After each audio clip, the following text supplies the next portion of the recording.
Hello everyone. आज हम बात करेंगे डेवलपमेंटल डिले, यानी कि बच्चों के अंदर एक चार्ट होता है जिसके अंदर लिखा रहता है कि नेक कब पकड़ेगा, वर्ड्स कब बात करेंगे, बैठेगा कब, चलेगा कब।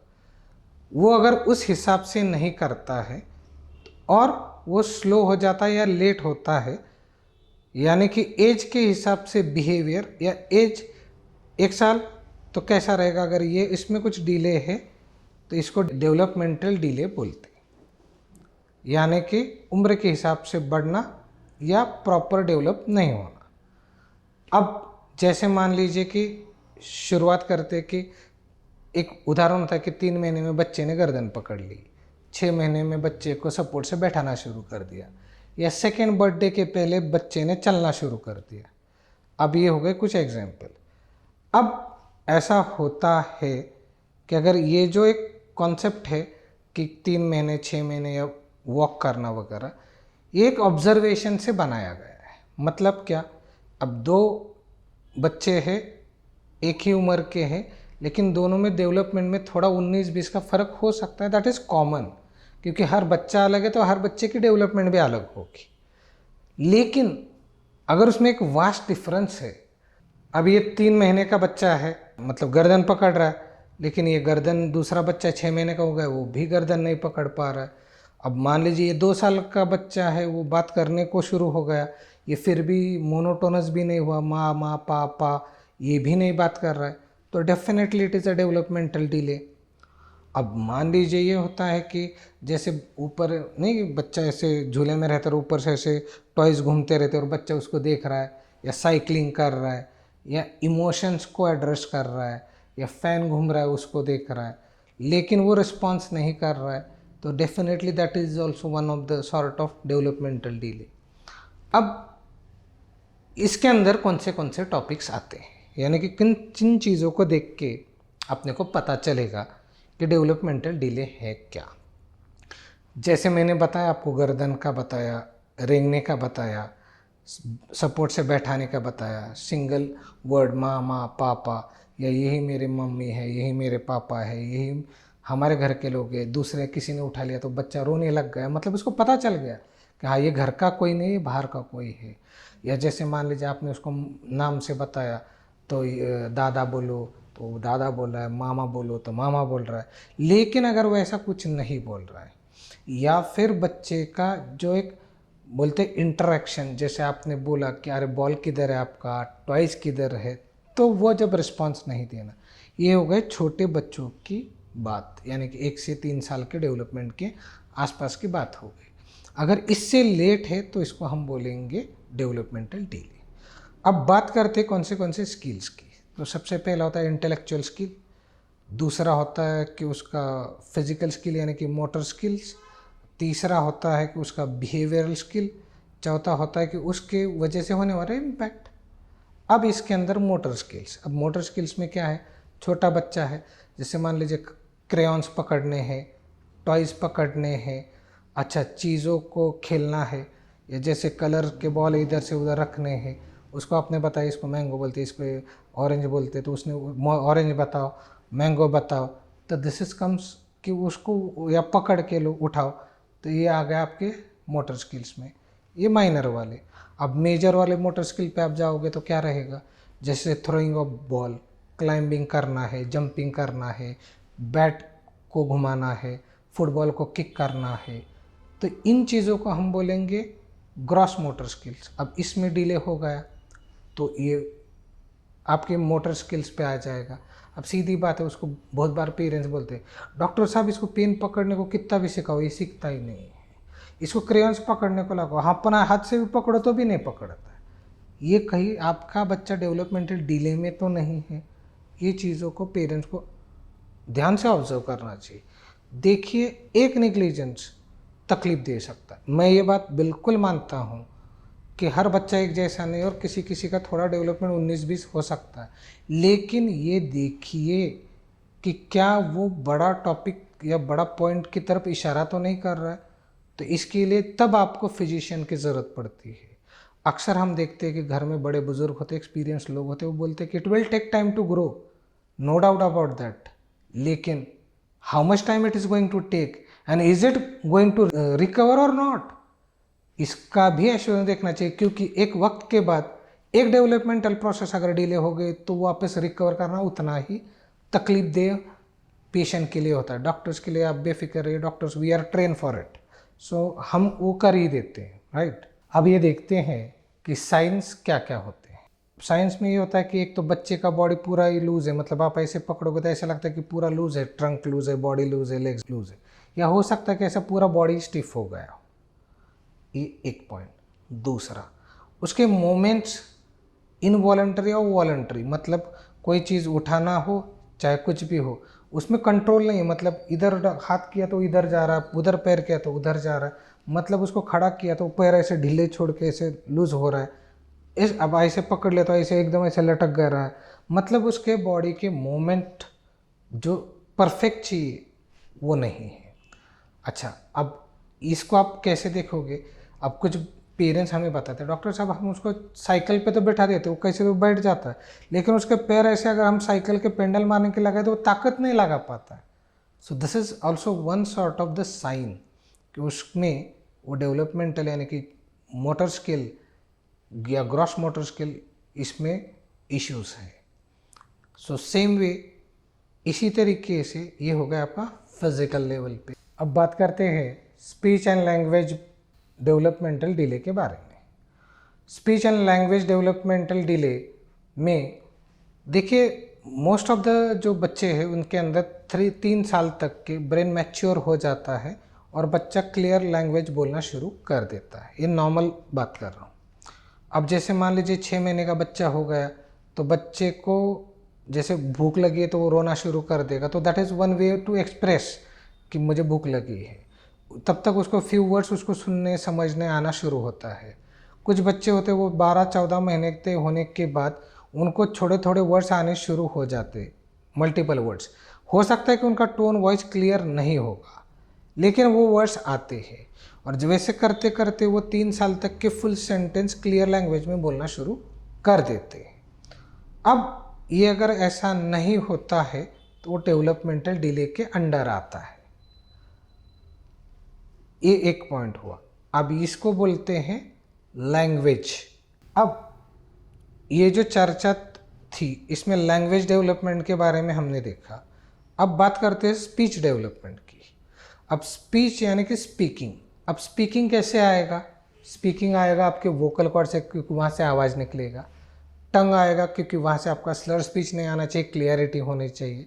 माउथ इसलिए क्योंकि आपने सॉलो करके बराबर सलाइवा जाके आपको कहीं पे अटर वर्ड नहीं होना चाहिए, और इन सब के साथ में होना चाहिए ब्रेन में का जो स्पीकिंग का जो सेंटर है उसका इन सब के साथ कनेक्टिविटी होके स्पीच एंड लैंग्वेज का कम्युनिकेशन या उसका कोऑर्डिनेशन होके जो डेवलप होगा वो आपका एक clear statement with understanding with clarity रहेगा। अगर ये सब कुछ स्पीच और डेवलपमेंट डिले हो गया तो कैसे पता चलेगा? जो आप बोल रहे हो वो नहीं समझ पाएगा आपका जो पेशेंट है वो, और जो पेशेंट जो आपको कम्युनिकेट करना चाहता है वो आप नहीं समझ पाओगे, क्योंकि ये सब कुछ जो है ये स्पीच एंड लैंग्वेज डिले की वजह से कम्युनिकेट नहीं हो पा रहा है। तो ये इसके अंदर कितना इम्पोर्टेंट है देखिए। मतलब हम अक्सर बोलते हैं कि अरे वो समझ जाएगा, अरे पता चल जाएगा, ऐसा नहीं है। हम बार बार बोलते हैं, डॉक्टर साहब पेशेंट बोलते हैं 10 बार सिखाती हूँ सर फिर भी बच्चा नहीं सुनता है। आप एक बात ये नहीं समझ पा रहे कि वो 10 बार में नहीं समझ रहा मतलब वो नाटक नहीं कर रहा, उसको सही में समझ में नहीं आ रहा है, मतलब something is there that you need to understand. But क्या होता है, खुद गुस्सा करके या चिल्ला पुकार करके या उम्मीद करके कि हो जाएगा ऐसे नहीं होगा। उसके लिए एक एनालिसिस करना पड़ता है जो कि हम करते हैं। अब ये जो डेवलपमेंटल डिले है वो किस वजह से होता है, कॉजेस क्या है? तो इसमें 3 फैक्टर है। पहला है बच्चे का, दूसरा है मदर का, और तीसरा है मेडिकल कंडीशंस। तो पहला होता है बच्चे के अंदर, यानी कि बच्चा अगर पेट में ही है और उसका डेवलपमेंट किसी वजह से रुक जाए, जिसके अंदर उसका पुअर डेवलपमेंट हो गया, उसका ब्रेन प्रॉपर डेवलप नहीं हुआ, या उसके ब्रेन के अंदर आपने हाल ही में हमें एक पेशेंट में देखा हमने, जिसके सोनोग्राफी में आया था कि बच्चे के अंदर कॉर्पस कैलोजम अजेनेसिस है। तो ये हो गया जैसे बच्चा पेट में था और उसके डेवलपमेंट नहीं हुई, जिस वजह से उसका डेवलपमेंटल डिले हो गया। अब यही बच्चे का जैसे मान लीजिए डिलीवरी के टाइमिंग पे ब्रिज प्रेजेंटेशन, यानी कि बच्चा घूम गया पेट में, या कॉर्ड उसके नेक में आके उसको कुछ और तकलीफ हो गई, या साथ ही में ड्यूरिंग डिलीवरी उसके ब्रेन को इंजरी हो गई, या फिर उसके ब्रेन को जैसे डीऑक्सीजनेशन हो गया और ब्रेन में उसको ऑक्सीजन नहीं गया, और या फिर बच्चे को नियोनेटल जॉन्डिस की तकलीफ होकर वो कॉम्प्लिकेशंस में चले गया, या इन किसी भी तरीके का इन्फेक्शन बैठ गया, तो इस वजह से उसके डेवलपमेंटल डिले आ सकते हैं। ये हो गया बच्चे के हिसाब से, जिसके अंदर during pregnancy, during delivery and after delivery की उसके कुछ क्या दिक्कत होगी। अब बात करते हैं मदर्स। कौन सी मदर में ये रिस्क फैक्टर ज़्यादा है? एक तो जो मदर का वेट ज़्यादा है, ओवरवेट है, ओबेसिटी जिसको बोलेंगे। दो, जिनमें अल्कोहल कंजम्पशन है, या जिनकी फैमिली हिस्ट्री में कोई बीमारियां है, या जैसे जेनेटिक डिसऑर्डर्स है, या फिर उनकी खुद की कुछ हाइपरटेंशन, डायबिटीज़, थायराइड, ऐसे कोई दवाइयाँ चल रही लॉन्ग टर्म से। साथ ही साथ उन लेडी को और कोई दूसरे इन्फेक्शंस है जैसे auto immune disorders and all, तो उन चीज़ों में भी ये चीज़ को हमने देखा है। इसीलिए हमेशा फैमिली हिस्ट्री भी उतनी ही मायने रखती है, क्योंकि कौन सा ट्रेंड कहाँ से कहाँ तक पहुँचा है। अब ये हो गया मदर के प्रति। अब बात करते हैं मेडिकल कंडीशंस की, जिसके अंदर डिले डेवलपमेंट होता है। ऑटिज्म स्पेक्ट्रम डिसऑर्डर है, मस्कुलर डिस्ट्रॉफी है, मस्कुलर एट्रोफी है, जेनेटिक डिसऑर्डर है, क्रोमोसोमल डिसऑर्डर है, डेंडी वॉकर सिंड्रोम है, जिसके अंदर एपिलेप्सी है, ऑस्टियोजेनेसिस इम्परफेक्टा है। अब इन सब चीज़ों के अंदर एक ग्रोथ हार्मोन, इसका भी एक इम्पॉर्टेंट रोल है। अगर ग्रोथ हार्मोन ही नहीं आएगा तो ये सब चीज़ें बॉडी में, ये बीमारियां, मेडिकल कंडीशंस आ सकती हैं। अब ग्रोथ हार्मोन से जो डॉर्फिशनेस आता है, यानी कि हाइट कम रह जाती है, उसकी लिंक नीचे दी गई है। आप उस पर क्लिक करके डॉर्फिज्म के बारे में और ग्रोथ हार्मोन के बारे में भी जान सकते हैं। सो ये सब मेडिकल कंडीशंस में आपको डेवलपमेंटल डिले मिलता है। अब बात करते हैं साइन एंड सिम्टम्स के बारे में। इसके अंदर सर का साइज छोटा रहना, फेशियल एक्सप्रेशन ब्लैंक रहना, आइज कांटेक्ट प्रॉपर नहीं रहना, लिप्स मूवमेंट बराबर नहीं रहना, कम्युनिकेशन डिसऑर्डर रहना, लर्निंग डिसेबिलिटीज़ रहना, पुअर मेमोरी रहना, प्रॉब्लम सॉल्विंग में इश्यूज़ रहना, चीज़ें होल्ड करने में यानी कि मोटर स्किन में तकलीफ़ रहना, वॉकिंग, टॉकिंग, लर्निंग, अंडरस्टैंडिंग, साथ ही साथ एक अवेयरनेस क्रिएट रहना, ये सब चीज़ें में आपको ये साइन एंड सिम्टम बच्चों के अंदर दिखते हैं। यानी कि बच्चे आप देखेंगे तो सबके साथ खेलने वाले होते हैं, लेकिन इस वजह से वो बच्चा अकेला हो जाता है क्योंकि उसका अदर बच्चों के साथ कम्युनिकेशन नहीं हो पाता है। ये भी एक आपको साइन सिम्टम में दिखेगा, जिसके अंदर वो अलग हो रहा है और ये अलग हो रहा है। मतलब sitting at corner and throwing stones to a strangers, ये एक टाइप का भी कॉन्सेप्ट जिसके अंदर डेवलपमेंटल डिले में आता है। एक चीज़ का ध्यान रखिए, डेवलपमेंटल डिले के अंदर बहुत बार कन्फ्यूजन ये है कि इंटेलेक्चुअल डेवलपमेंट में प्रॉब्लम आ रही है क्या, या फिज़िकल में ही सिर्फ प्रॉब्लम आएगी, या फिज़िकल में प्रॉब्लम नहीं, बच्चा चल फिर रहा है लेकिन उसको समझ में नहीं आ रहा है तो फिर ये प्रॉब्लम नहीं है क्या। यही मेन तकलीफ़ है, क्योंकि हम सिर्फ इतना बोलते नहीं नहीं बाकी तो सब अच्छा है, बस उसको समझता नहीं, नहीं बाकी सब कुछ समझता है लेकिन बच्चा हिलता नहीं। यही मेन तकलीफ़ है कि इस चीज़ों के लिए ही एक well train and perfect physician के आपको एनालाइज करने के लिए ज़रूरत पड़ती। अब जैसे मान लीजिए कि बीमारियों के बारे में बात करते हैं, अब यही डेवलपमेंट का आप कैसे मेजर करोगे? तो मेजर करने के लिए जैसे ये आता है कि पेशेंट्स हमें कॉल करते हैं, डॉक्टर साहब बच्चे के हार्ट में होल है, जिसको ASD बोलते हैं, जिसका वीडियो हमने पूरा बनाया है, जिसका ट्रीटमेंट और रिकवरी होम्योपैथिक ट्रीटमेंट से कंप्लीट होती है, उसके हमारे पास एविडेंस भी है, और वो भी डेवलपमेंटल डिले में आता है। दूसरा, बच्चों के अंदर हाइट ग्रोथ नहीं हो रही है तो ग्रोथ हार्मोन डेफिशिएंसी की वजह से हो रहा है, तो वो उसका भी हमने वीडियो बनाया और उसका भी रिजल्ट होम्योपैथिक में है। तीसरा पॉइंट, जैसे आप देखोगे तो फीमेल्स के अंदर एज बढ़ रहा है लेकिन ओवरीज डेवलप नहीं हुई, इस वजह से 14 साल हो गए, 16 साल के हो गए, 18 साल के हो गए, लेकिन पीरियड्स ही नहीं आए। पीरियड्स नहीं आए तो उसको बोलते ओवेरियन एट्रोपी बोलेंगे, या फिर उसके अंदर हाइपोप्लास्टिक यूट्रस लिख के आता है क्योंकि यूट्रस ही नहीं डेवलप हुआ। अब डेवलप नहीं हुआ मतलब क्या, उम्र हो गई 20 साल लेकिन शरीर रह गया 8-10 साल का, that is comes under this developmental delay. और एक पॉइंट है जैसे अनडिसेंडेड टेस्टिस, जेंट्स के अंदर वो टेस्टिस ही डेवलप नहीं हुए या किसी किसी को एक ही टेस्टिस आया, जिसके वजह से ना उसको टेस्टोस्टेरोन हार्मोन डेवलप नहीं हुआ क्योंकि टेस्टिस वो सीक्रेट करता है मेजर क्वांटिटी में, जिसके वजह से उसके फ्यूचर में जाके उसके रिप्रोडक्शन पे या उसको सीमेन या स्पर्म काउंट कम रहने में या उसके सेक्सुअल एक्टिविटीज़ में इम्पैक्ट होने में या उसी का इम्पैक्ट उसके कॉन्फिडेंस पे होने में दिक्कत होती है। अब इसके अलावा उसी के हिसाब से जैसे बियर्ड एक सही वक्त में नहीं आना, उसका आवाज़ जो एक मेल की तरह होना चाहिए, एक मसल डेवलपमेंट आना चाहिए, ये सब चीज़ें डेवलपमेंटल डिले के अंदर आती है। ध्यान से देखेंगे तो डेवलपमेंटल डिले ये कहने के लिए बहुत छोटी सी बात लगती है, लेकिन अगर पूरा ढंग से समझे कि बचपन से लेके बड़े होने तक उसका आपके लाइफ के ऊपर कितना बड़ा इम्पैक्ट है, तब जाके आपको पता चलता है कि उसका इम्पोर्टेंस कितना महत्वपूर्ण। अब इसके लिए क्या इन्वेस्टिगेशन करनी चाहिए, इसके ऊपर हम बात करते हैं। इन्वेस्टिगेशन में आपको 2 चीज़ों को देखना चाहिए। सबसे पहला, पेशेंट का ब्रेन का एमआरआई करना चाहिए, वो भी 3 टेस्ट ला के मशीन पे, जिसकी वजह से आपको क्लियरिटी मिलती है, जिसके अंदर आपको corpus callosum agenesis, cerebral atrophy, cerebral palsy, fourth ventricle hypertrophy, positive of matters, या फिर वहाँ पे बहुत सारी और चीज़ें हैं जो आपको उसमें देखने मिलती हैं। दूसरा, सीरम पीटीएच करना चाहिए, जिसको बोलते हैं पैराथायरॉयड हार्मोन, सीरम पीटीएच। तीसरा, उसके साथ में सीरम कैल्शियम, सीरम फास्फोरस, ये करना चाहिए। साथ ही साथ growth hormone, serum human growth hormone, ये टेस्ट करने चाहिए। इसके अलावा थायराइड का भी टेस्ट करना चाहिए, और हालांकि ये सब टेस्ट फास्टिंग में रहना बहुत ज़रूरी है। अगर इन केस आपके फैमिली हिस्ट्री में डायबिटीज़ है तो बट ऑब्वियस है फास्टिंग पीपी इंसुलिन भी करना चाहिए, क्योंकि that is also plays very important role.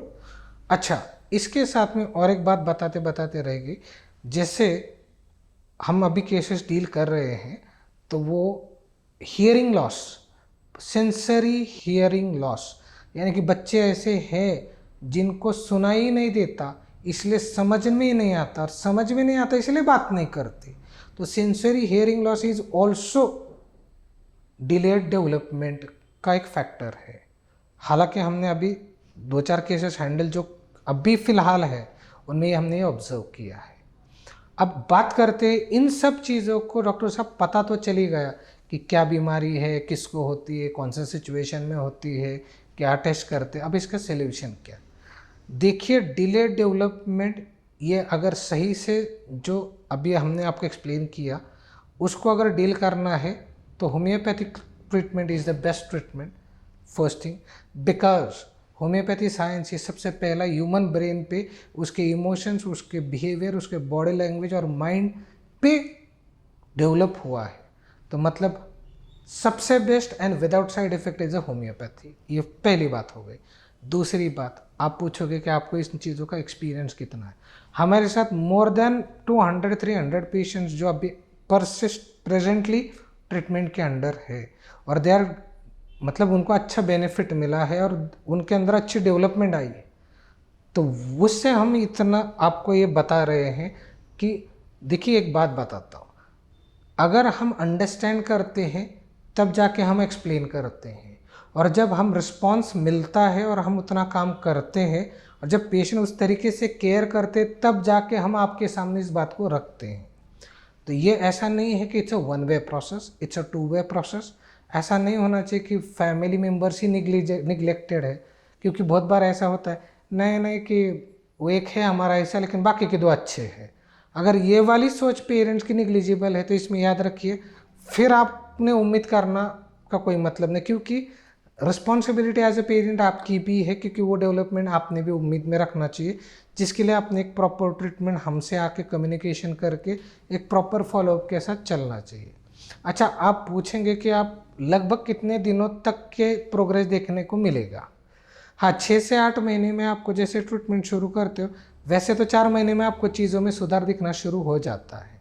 लेकिन याद रखिए, किसी भी चीज़ को अगर हमको सही तरीके से देखना है तो उसको टाइम देना चाहिए, क्योंकि डेवलपमेंट एक प्रोसेस है, एक टारगेट नहीं है।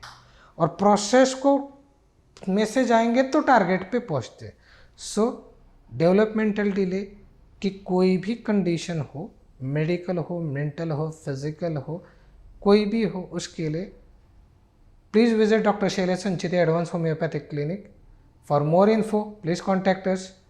सो अगर आपको ये वीडियो अच्छा लगा हो, इन्फॉर्मेशन आपको काम की लगी हो, तो please like, share and subscribe. Thank you so much.